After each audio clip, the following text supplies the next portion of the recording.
Good afternoon class, myself SK Singh. और आज हम लोग आईआईटी नीट एंड क्लास 12 के लिए इलेक्ट्रिसिटी से कुछ क्वेश्चन न्यूमेरिकल लेके आए हैं। न्यूमेरिकल बहुत ही इंपॉर्टेंट है। फर्स्ट न्यूमेरिकल इस प्रकार है, कह रहा है कि a wire of resistance of 4R। देखो किसी ने कह रहा है कि वायर है ये ऐसे, कह रहा है कि ये 4R रेजिस्टेंस का है। कितने का है? 4R रेजिस्टेंस का है, मींस ये 4R ओम रेजिस्टेंस का है वायर। ठीक है ना, ए और बी। और इसके बाद में ये कह रहा है इसी को, कह रहा है कि is bend in the form of a circle. इसको एक सर्किल के फॉर्म में बेंड कर दिया गया, सर्किल बना दिया गया 4R रेजिस्टेंस को। देखो यदि आपके बोर्ड में आएगा तो ये फिगर गिवन होगा ये वाला, और कंपटीशन में आएगा तो फिगर नहीं गिवन होगा। ये बोलेगा एक वायर है 4R ओम का है, इसको बेंड करके एक सर्किल बनाया गया है। जब सर्किल बनाया गया है, what is the effective resistance between the ends of the diameter. Diameter के एंड में इसका इफेक्टिव रेजिस्टेंस क्या होगा। ठीक है ना। यदि केवल और केवल लैंग्वेज लिखी होगी तो ये आईआईटी नीट का क्वेश्चन हो गया। और यदि फिगर बना दिया, यदि ये फिगर नहीं बना हुआ, केवल ये फिगर बना हुआ है, और आपसे इससे बोला जाए इफेक्टिव रेजिस्टेंस क्या होगा, तो शायद आपको समझने में बड़ी प्रॉब्लम होगी। क्या ये यदि रेजिस्टेंस ये जैसे ऐसे बना तो आप बता दें किसमें, ये पैरेलल में है। बट इसको आप थोड़ा समझने में प्रॉब्लम होगी, पैरेलल होगी किसमें होगी। और सपोज दोनों ही ना बने हो, कह रहा है कि 4R ओम का रेजिस्टेंस है तो उसको बेंड करके एक सर्किल बनाया गया, तो उसका इफेक्टिव रेजिस्टेंस क्या होगा। तो मींस उसको जब बनाया गया तो ऊपर पहुंच गया और 2 इस साइड से पहुंच गया। ठीक है ना। तब इफेक्टिव रेजिस्टेंस क्या होगा, जिसको हम लोग पैरेलल में कनेक्ट कर देंगे।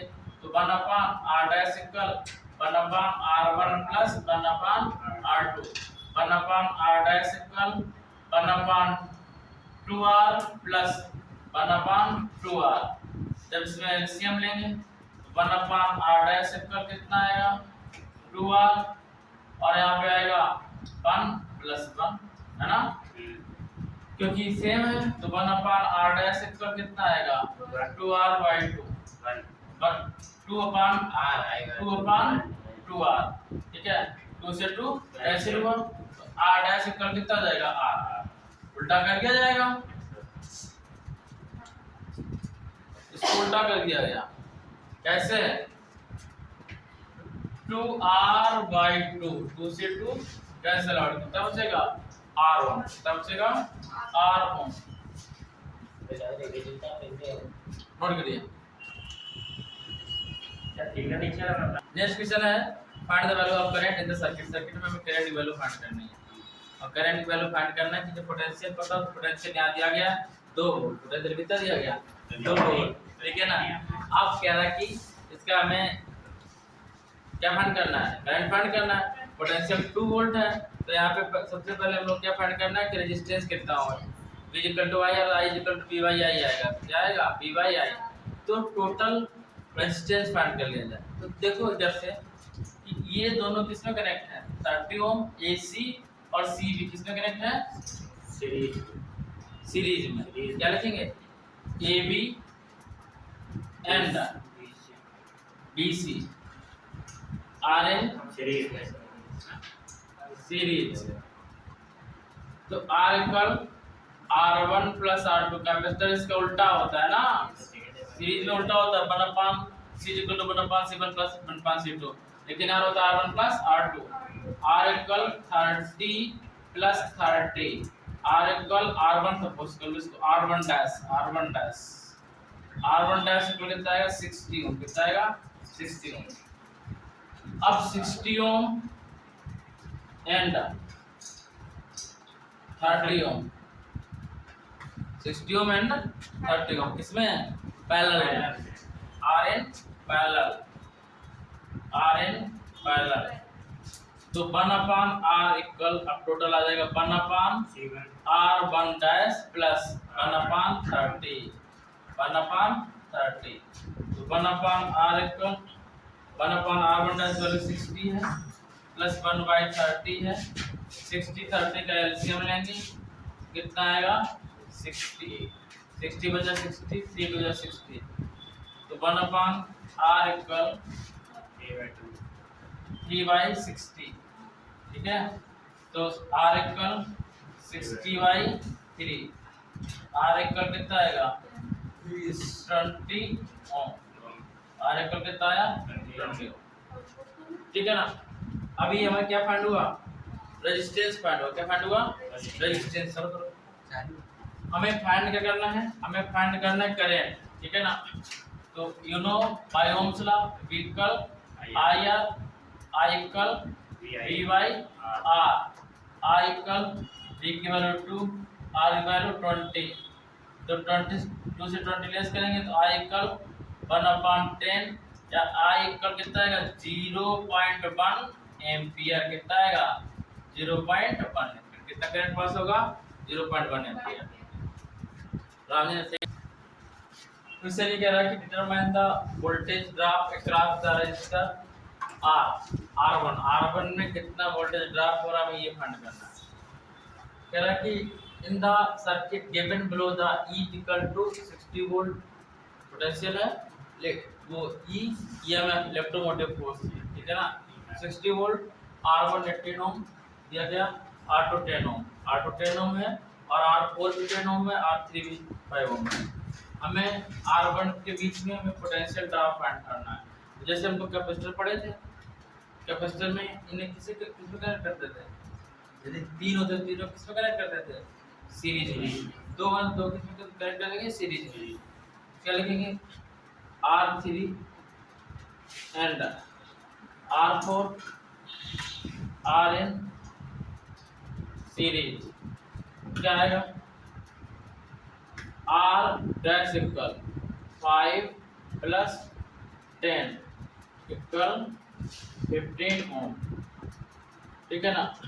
अब R dash and R2, R dash and R2 are in parallel, इसमें पैरेलल में, तो 1/R double dash equal 1/10 plus 1/15, LCM कितना आएगा 30, 10 3 30, 15 2 30, तो 1/R डबल डैश।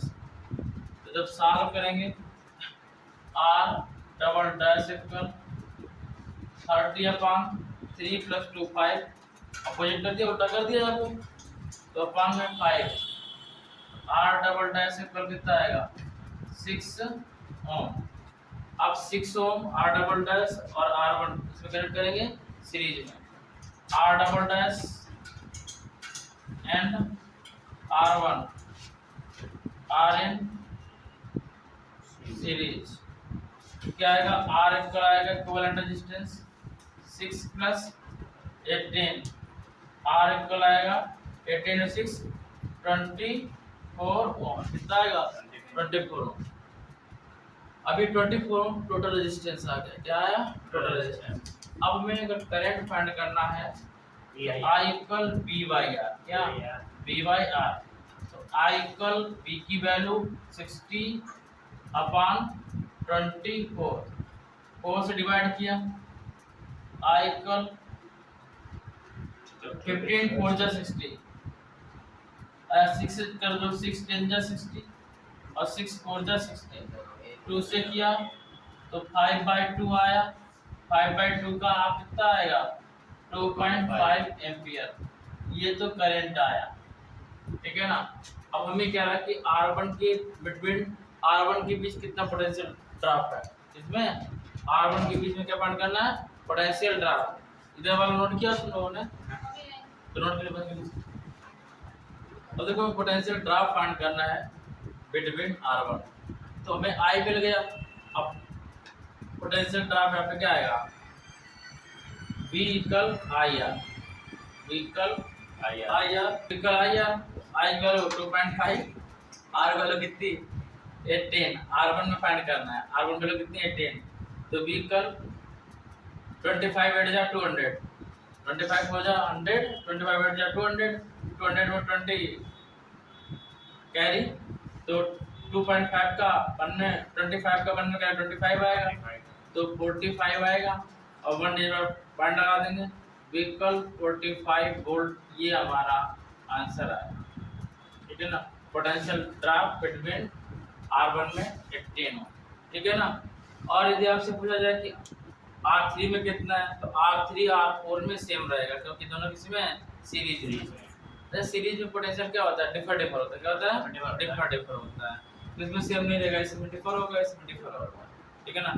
जो इस दोनों वैल्यू आएगी, इसका और इसमें पोटेंशियल डिफरेंस सेम होगा, क्योंकि पैरेलल में पोटेंशियल सेम होता है, और सीरीज में करंट कैसा रहता है, सेम रहता है। तो आज के लिए बस इतना ही, मिलते हैं नेक्स्ट वीडियो के साथ, तब तक के लिए सीखा।